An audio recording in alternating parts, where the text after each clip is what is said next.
अभिवादन। आज हम कुछ हालिया महत्वपूर्ण घटनाओं और घोषणाओं पर एक नज़र डाल रहे हैं। जी। हमारे पास समसामयिक मामलों से जुड़े कई स्रोत हैं, जिनमें उत्तर प्रदेश की कुछ नई पहलें हैं, फिर बिहार, दिल्ली, उत्तराखंड से भी खबरें हैं और राष्ट्रीय रक्षा से भी। हाँ, काफी कुछ कवर करना है। हाँ, तो हमारा मकसद यही है कि इन अलग-अलग स्रोतों से जो खास जानकारी है उसे निकालें, ताकि कम समय में मुख्य बातें समझ आ जाएं। मतलब चाहे वो नई सरकारी नीतियां हों या कोई टेक्नोलॉजी में तरक्की हो या फिर सामाजिक पहल। तो चलिए शुरू करते हैं आज की ये पड़ताल। बिल्कुल। और ये देखना दिलचस्प होगा कि कैसे अलग-अलग क्षेत्रों में, खासकर राज्यों के स्तर पर, नई योजनाएं बन रही हैं और उनका असर क्या हो सकता है आगे चलकर। सही बात है। राष्ट्रीय खबरों के साथ-साथ ये जो राज्यों की अपनी पहलें होती है ना, वो भी बहुत मायने रखती हैं, क्योंकि वो अक्सर जमीनी हकीकत के ज्यादा करीब होती है। बिल्कुल। तो शुरुआत उत्तर प्रदेश से ही करते हैं। सितंबर 2025 में सुनने में आया है कि वहां की कैबिनेट ने मुख्यमंत्री की अध्यक्षता में कई बड़े फैसले लिए हैं। स्वास्थ्य क्षेत्र में क्या चल रहा है? कुछ योजनाओं का एकीकरण हुआ है शायद? हाँ, ये स्वास्थ्य के मोर्चे पर एक अहम फैसला है। देखिए, जो आयुष्मान भारत PMJAY योजना है केंद्र वाली। हाँ, वो तो काफी बड़ी योजना है। जी, और राज्य सरकार का जो अपना SNED ट्रस्ट था, state nodal agency for trust, इन दोनों को एकीकरण की मंजूरी मिल गई है। अच्छा, तो इससे क्या फर्क पड़ेगा, मतलब आम लोगों के लिए? इसका मतलब ये है कि जो स्वास्थ्य लाभ योजनाएं हैं, उनका प्रबंधन और उनका जमीन पर लागू होना शायद अब और क्या कहते हैं, सुसंगत तरीके से हो सकेगा। उम्मीद है कि लाभार्थियों के लिए प्रक्रिया थोड़ी आसान हो जाए। और आम आदमी के कवरेज की भी बात थी, खासकर अंत्योदय श्रेणी वालों के लिए। वो बढ़ा है क्या? सही कहा। राज्य स्वास्थ्य नीति के तहत जो APL यानी अंत्योदय पात्र गृहस्थी परिवार है, उनके लिए स्वास्थ्य कवरेज की सीमा काफी बढ़ा दी गई है। अब ये 2.5 लाख रुपए तक होगी। 25 लाख? ये तो बहुत ज्यादा है। हाँ, बहुत ज्यादा है। हालांकि इसके लिए लाभार्थियों को 5 लाख रुपए का प्रीमियम देना होगा, पर इस बढ़ी हुई कवरेज में करीब 3,257 अलग-अलग तरह की स्वास्थ्य सेवाएं शामिल होंगी। 3,000 से ज्यादा सेवाएं? जी, तो ये वाकई एक बहुत बड़ा दायरा है। दिखाता है कि सरकार शायद गंभीर बीमारियों के इलाज में जो पैसे का बोझ पड़ता है, उसे कम करने पर ध्यान दे रही है। ये तो काफी महत्वाकांक्षी लग रहा है। अच्छा, स्वास्थ्य के बुनियादी ढांचे, मतलब इंफ्रास्ट्रक्चर को लेकर भी कुछ फैसले हुए? जैसे वो 10 नए मेडिकल कॉलेज की बात थी। डॉक्टरों की कमी तो है ही।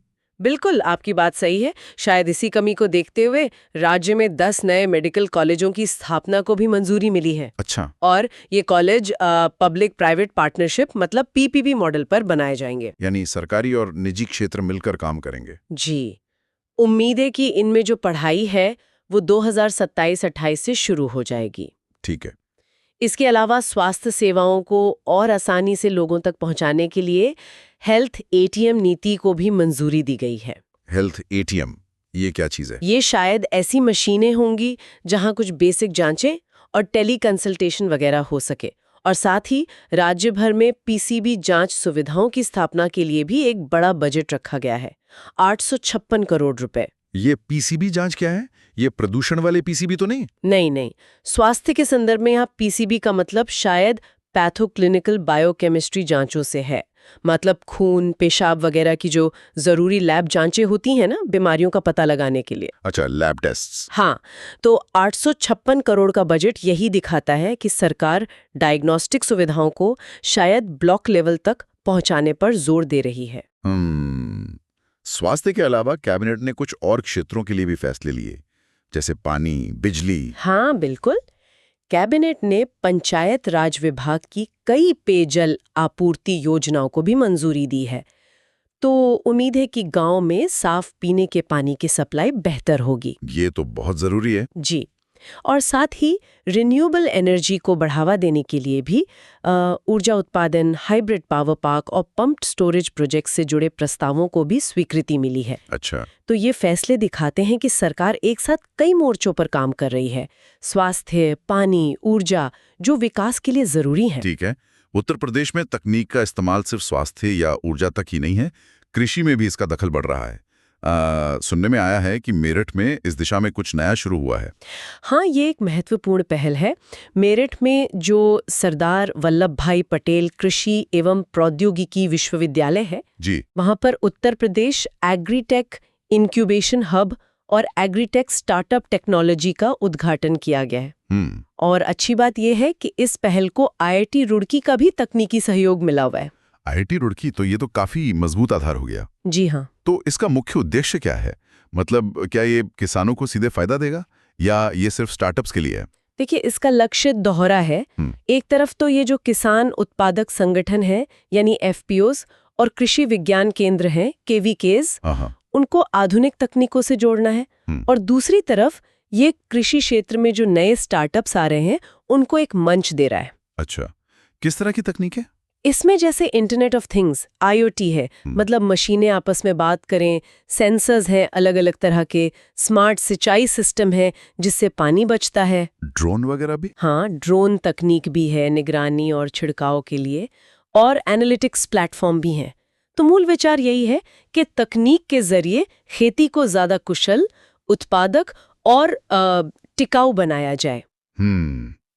तो इससे स्टार्टअप्स को भी मौका मिलेगा और अगर तकनीक सफल रही तो किसानों तक भी पहुंचेगी। बिल्कुल, किसानों की आय और उपज दोनों बढ़ सकती हैं। तकनीक का उपयोग शहरी विकास में भी दिख रहा है। आगरा में एक नई कुबेरपुर एकीकृत टाउनशिप का प्रस्ताव है। क्या ये बस एक और रियल एस्टेट प्रोजेक्ट है या इसमें कुछ अलग है? नहीं, ये सामान्य टाउनशिप योजना से थोड़ी अलग है। इसमें पर्यावरण को ध्यान में रखकर, मतलब इको फ्रेंडली अप्रोच पर खास जोर है। अच्छा। इसे 3R सिद्धांत यानी रिड्यूस, रीयूज और रिसाइकल के आधार पर बनाने की योजना है। कचरा कम करना, दोबारा इस्तेमाल करना और रिसाइकिल करना। जी, और दिलचस्प बात यह है कि आगरा में पहले 2007 में एक म्युनिसिपल सॉलिड वेस्ट मतलब कूड़ा प्रबंधन का प्लांट लगा था जो सफल नहीं हो पाया था। ओहो। तो ऐसा लगता है कि इस नई टाउनशिप योजना में उस अनुभव से सीखते हुए कचरा प्रबंधन पर खास ध्यान दिया गया है, जो आजकल शहरों की एक बड़ी चुनौती है ही। तो इस बार क्या अलग होगा कचरा प्रबंधन में? आपने कुछ बायो रेमेडिएशन और बायो माइनिंग जैसे शब्द इस्तेमाल किए थे। हाँ, योजना में कई आधुनिक तकनीकें शामिल हैं। एक तो कचरे से बिजली बनाने वाला प्लांट होगा, वेस्ट टू एनर्जी। दूसरा, जो पुराना जमा हुआ कचरा है उसके निपटान के लिए बायो रेमेडिएशन और बायो माइनिंग जैसी प्रक्रियाएं अपनाई जाएंगी। ये क्या होती है आसान भाषा में? देखिए, बायो रेमेडिएशन में क्या होता है कि सूक्ष्म जीवों जैसे बैक्टीरिया वगैरह का इस्तेमाल करके कचरे के जो हानिकारक तत्व है उनको कम किया जाता है। अच्छा।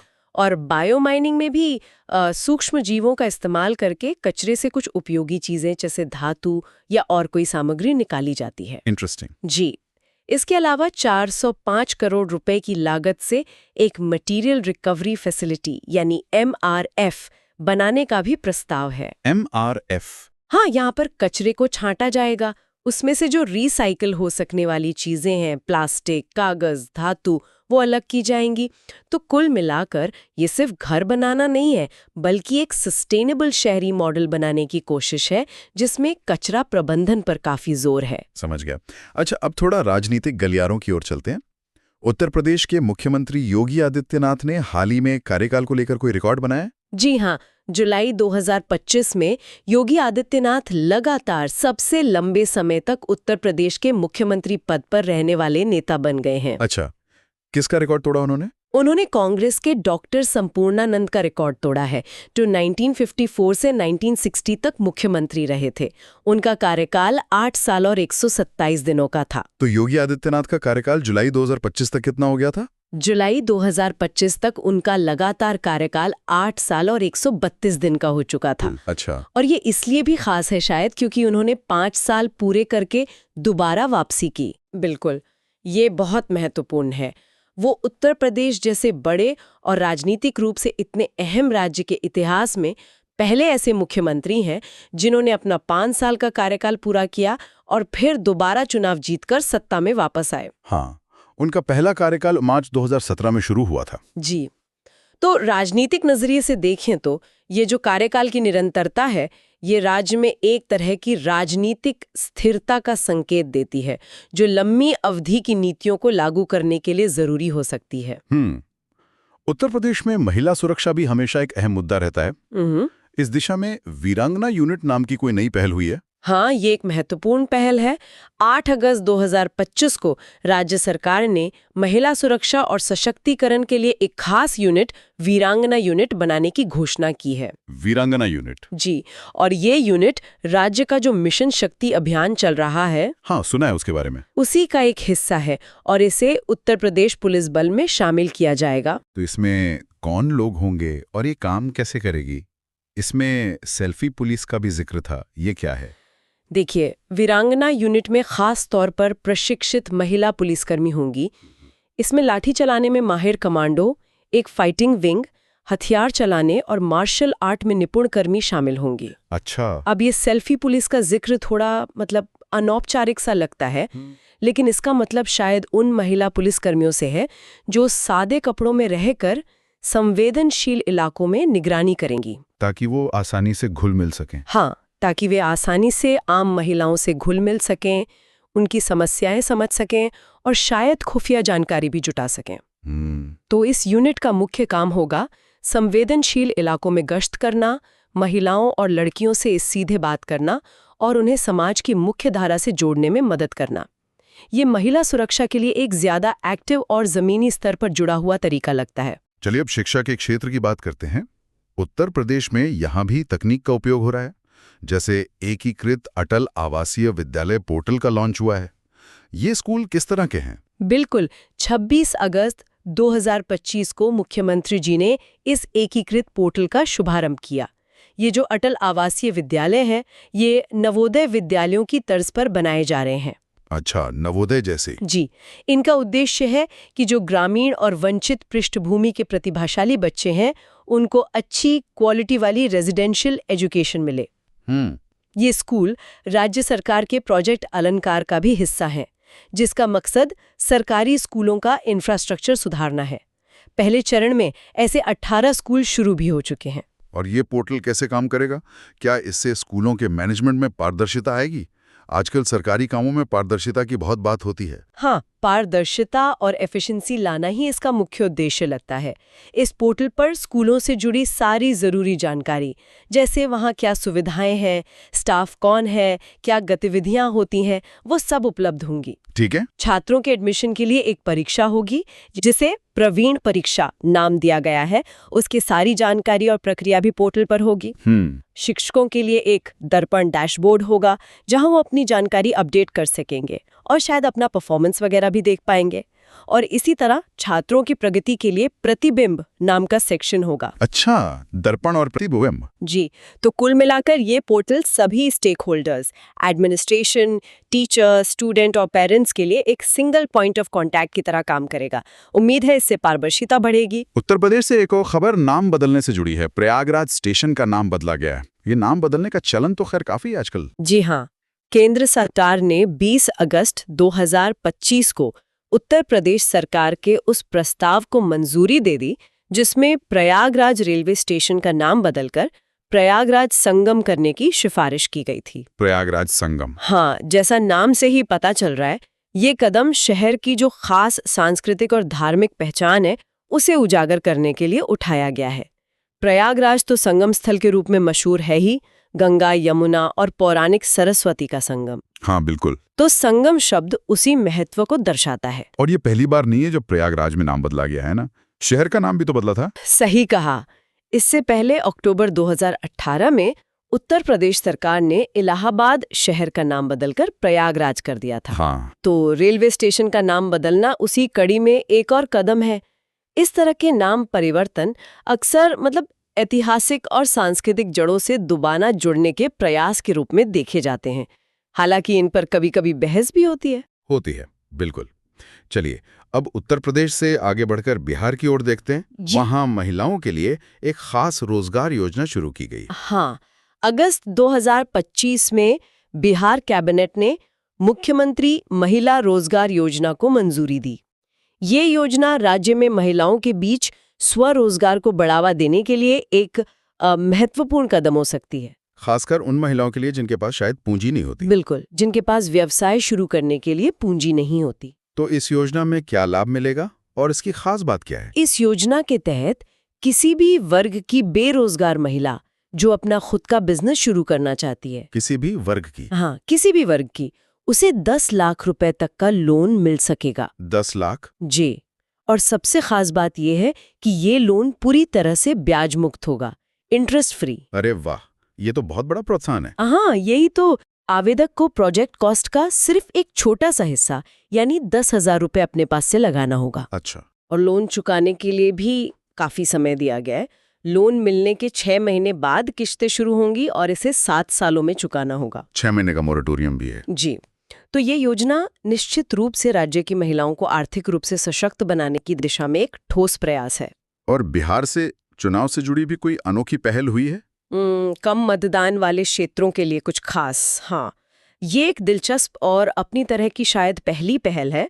बिहार का जो जमुई जिला है, हाँ। वहाँ कुछ खास इलाके हैं जहाँ शायद भौगोलिक या दूसरे कारणों से वोटिंग परसेंटेज कम रहता था।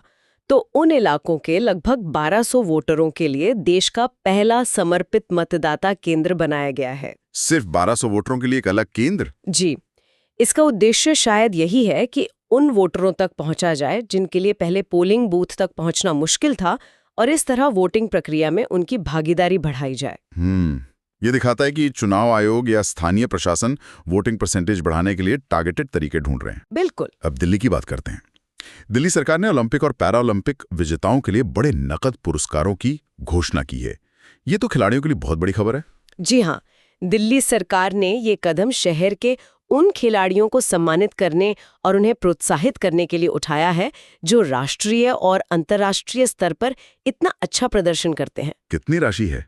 घोषणा के अनुसार ओलंपिक और पैरालंपिक खेलों में गोल्ड मेडल जीतने वाले दिल्ली के खिलाड़ियों को 3 करोड़ रुपए। 3 करोड़? जी। सिल्वर मेडल वालों को 2 करोड़ रुपए और ब्रॉन्ज मेडल वालों को 1 करोड़ रुपए का नकद पुरस्कार दिया जाएगा। ये वाकई काफी बड़ी राशि है। ये तो बहुत बड़ी रकम है। क्या दूसरे खेलों के लिए भी है, जैसे एशियन गेम्स, कॉमनवेल्थ गेम्स? हाँ, उनके लिए भी है। एशियाई खेलों और पैरा एशियाई खेलों के गोल्ड मेडल विजेताओं को 1 करोड़, सिल्वर को 75 लाख और ब्रॉन्ज को 50 लाख रुपए मिलेंगे। अच्छा। इसी तरह कॉमनवेल्थ गेम्स और पैरा कॉमनवेल्थ गेम्स के लिए भी महत्वपूर्ण पुरस्कार राशि तय की गई है।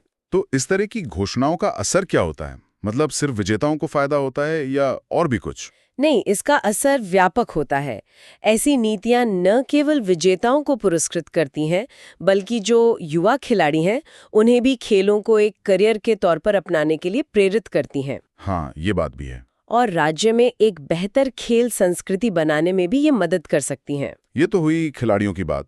आम नागरिकों की जो रोजमर्रा की समस्याएं होती हैं, उनके लिए भी दिल्ली में कुछ नया हुआ है।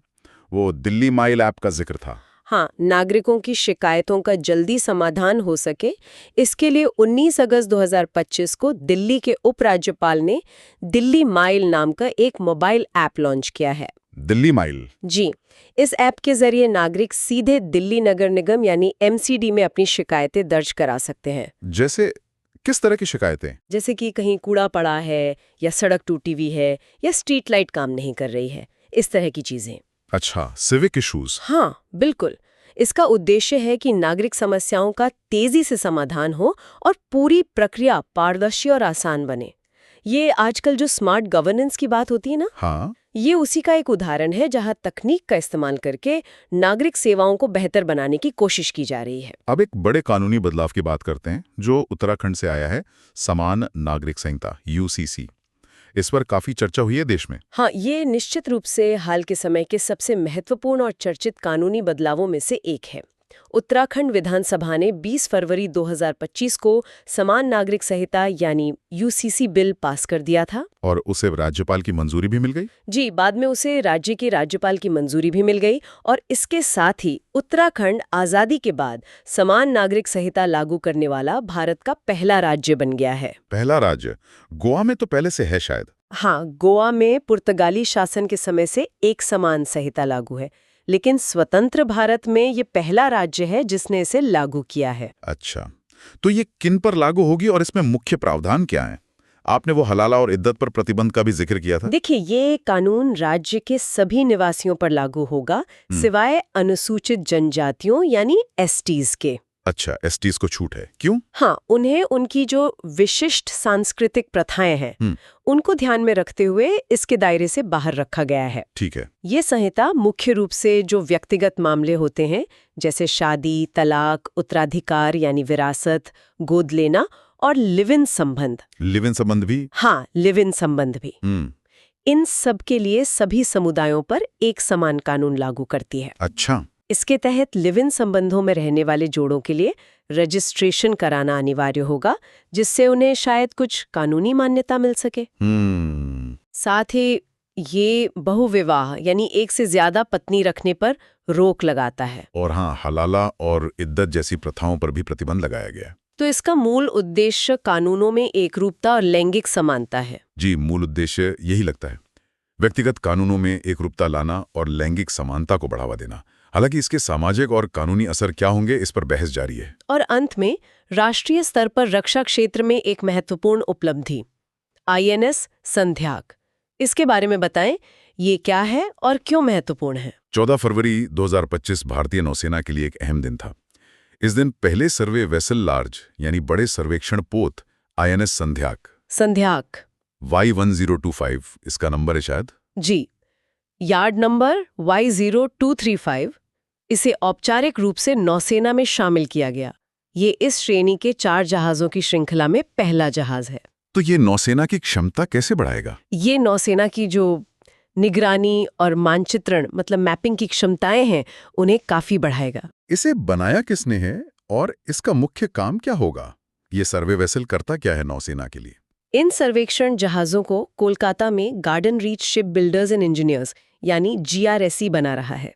GRSE, हाँ, ये तो जाना माना नाम है। जी, भारत का एक प्रमुख पब्लिक सेक्टर शिपयार्ड है और इसका डिजाइन DRDO के नेवल डिजाइन ब्यूरो NDB ने तैयार किया है। अच्छा। INS संध्याक का मुख्य काम है बंदरगाहों, उनके पहुंच मार्गों और जो अहम समुद्री रास्ते हैं, शिपिंग चैनल्स, उनका हाइड्रोग्राफिक सर्वेक्षण करना। हाइड्रोग्राफिक सर्वेक्षण मतलब समुद्र तल का विस्तृत नक्शा बनाना और पानी की गहराई मापना। ये समुद्र से जुड़ा डेटा भी इकट्ठा करेगा, जो न केवल नौसेना के ऑपरेशंस के लिए जरूरी है, पनडुब्बी वगैरह के लिए, हाँ, एंटी सबमरीन वॉरफेयर के लिए भी, बल्कि नागरिक उद्देश्यों के लिए भी उपयोगी है, जैसे बंदरगाहों का विकास, नेविगेशन की सुरक्षा और समुद्री संसाधनों का पता लगाना। तो इसकी क्षमताएं क्या हैं और इसमें स्वदेशी तकनीक का कितना इस्तेमाल हुआ है? आत्मनिर्भर भारत की बात अक्सर होती है। ये जहाज तटीय और गहरे पानी दोनों में सर्वे करने में पूरी तरह सक्षम है। ये अपने साथ एक हेलीकॉप्टर भी ले जा सकता है, जो इसकी पहुंच और क्षमता को और बढ़ाता है। अच्छा, हेलीकॉप्टर भी? जी, और जरूरत पड़ने पर इसे अपनी रक्षा के लिए हल्के हथियारों से लैस भी किया जा सकता है और ये आपदा राहत कार्यों में भी मदद कर सकता है, जैसे खोज और बचाव या मानवीय सहायता पहुंचाने में। और सबसे महत्वपूर्ण बात यह है कि इस जहाज के निर्माण में 80% से ज्यादा स्वदेशी सामग्री और सिस्टम का इस्तेमाल हुआ है। 80% से ज्यादा? हाँ, तो ये भारत सरकार की आत्मनिर्भर भारत पहल का एक बहुत अच्छा उदाहरण है। ये दिखाता है कि भारत अब ऐसे जटिल रक्षा प्लेटफॉर्म्स को खुद ही डिजाइनर बनाने में सक्षम हो रहा है। बिल्कुल। तो हमने देखा कि कैसे अलग अलग राज्यों में स्वास्थ्य, कृषि, शहरी विकास, महिला सुरक्षा और शिक्षा जैसे क्षेत्रों में नई नीतियां और तकनीकें आ रही हैं। उत्तर प्रदेश में तो कई मोर्चों पर काम हो रहा है। हाँ। बिहार महिला सशक्तिकरण और चुनावी भागीदारी पर ध्यान दे रहा है। दिल्ली खिलाड़ियों और नागरिक सुविधाओं को बेहतर बना रही है और उत्तराखंड ने एक बड़े कानूनी सुधार की पहल की है। बिल्कुल, और ये दिखाता है कि भारत में विकास का एजेंडा कितना विविध है। राज्य अपनी जो स्थानीय जरूरतें हैं और प्राथमिकताएं हैं, उनके हिसाब से कदम उठा रहे हैं। सही। एक तरफ INS संध्याक जैसे उदाहरण हैं जो राष्ट्रीय सुरक्षा और आत्मनिर्भरता के बड़े लक्ष्यों को दर्शाते हैं, वहीं दूसरी तरफ उत्तराखंड में UCC जैसे कदम हैं जो जटिल सामाजिक और कानूनी सुधारों की दिशा में राज्यों द्वारा उठाए जा रहे हैं, मतलब साहसिक कदम दिखाते हैं। हाँ, ये बात तो है। और बिहार की महिला रोजगार योजना या यूपी की वीरांगना यूनिट जैसी पहलें ये खास सामाजिक चुनौतियों के टारगेटेड समाधान पेश करती हैं। ये सभी घटनाक्रम साफ दिखाते हैं कि आज के भारत में शासन, प्रौद्योगिकी और सामाजिक विकास कितने गहरे और जटिल तरीकों से आपस में जुड़े हुए हैं। बिल्कुल। एक क्षेत्र में उठाया गया कदम अक्सर दूसरे क्षेत्रों को भी प्रभावित करता है। जैसे तकनीक का इस्तेमाल गवर्नेंस से लेकर खेती तक हर जगह बढ़ रहा है। और यहाँ एक सोचने वाली बात ये भी है, जिस तरह से अलग-अलग राज्य अपनी जो खास चुनौतियां हैं और अवसर है, उनके जवाब में अपनी विशिष्ट योजनाएं और तकनीकें अपना रहे हैं, चाहे वो यूपी का एग्रीटेक हब हो या आगरा का इको टाउनशिप मॉडल हो, बिहार का महिला लोन कार्यक्रम हो या उत्तराखंड का यूसीसी। तो क्या ये भारत का जो संघीय ढांचा है, उसमें नीति प्रयोगशालाओं यानी पॉलिसी लैब्स के रूप में राज्यों की भूमिका को और मजबूत नहीं करता है? हाँ, ये एक अच्छा पॉइंट है। मतलब राज्य पहले प्रयोग करें। हाँ, जहाँ अलग-अलग नीतियां आजमाई जाती हैं, उनके नतीजे देखे जाते हैं और अगर सफल होती हैं तो शायद दूसरे राज्य भी उनसे सीख लेकर उन्हें अपना सकते हैं। इस पहलू पर आगे भी नजर रखना दिलचस्प होगा। बिल्कुल। इस गहन चर्चा और विश्लेषण के लिए धन्यवाद। धन्यवाद।